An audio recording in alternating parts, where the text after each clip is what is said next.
Hello दोस्तों, आपका स्वागत है हमारे इंडियन हिस्ट्री यूट्यूब चैनल पर। आज हम मिथिला के वर्तमान नाम के बारे में विस्तार से जानेंगे। दोस्तों, अगर आप इस चैनल पर नए हो तो चैनल को सब्सक्राइब करके बेल आइकन जरूर दबाएं।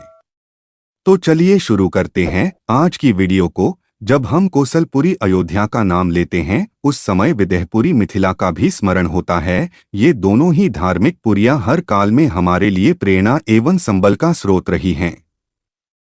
यह वर्तमान में उत्तरी बिहार और नेपाल की तराई का इलाका है, जिसे मिथिला या मिथिलांचल के नाम से जाना जाता था।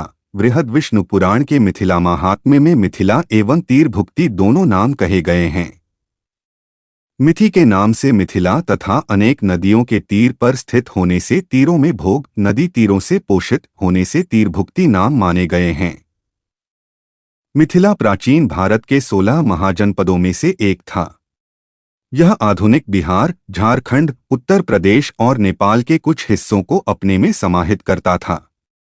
मिथिला की राजधानी जनकपुर थी, जो वर्तमान में नेपाल में स्थित है। वाल्मीकि रामायण में जनक की वंश परंपरा दी गई है। रामायण में सीरध्वज जनक स्वयं ही अपने पूर्वज राजाओं के नाम दशरथ को बताते हैं।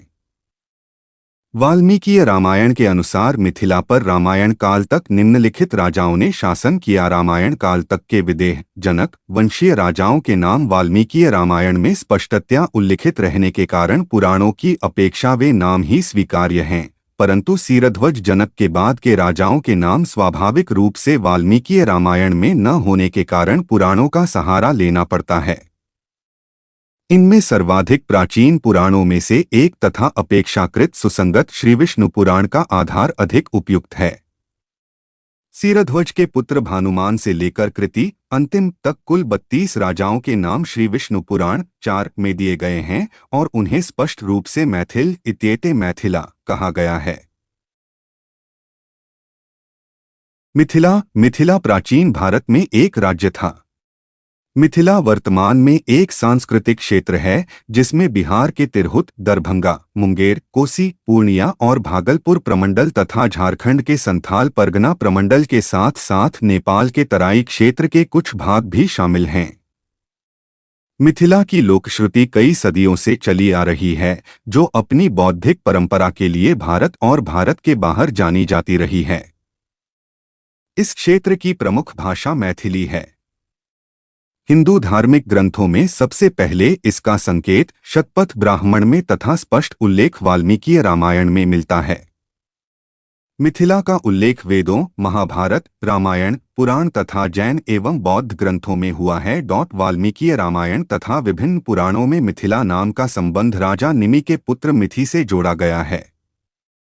न्यूनाधिक अंतरों के साथ इन ग्रंथों में एक कथा सर्वत्र प्राप्त है कि निमि के मृत शरीर के मंथन से मिथि का जन्म हुआ था।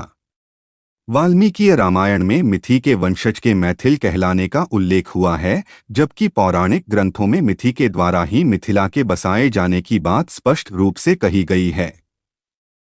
शब्दांतरों से यह बात अनेक ग्रंथों में कही गई है कि स्वतः जन्म लेने के कारण उनका नाम जनक हुआ। विदेह, देहरहित पिता से उत्पन्न होने के कारण वे वैदेह कहलाए तथा मंथन से उत्पन्न होने के कारण उनका नाम मिथि हुआ।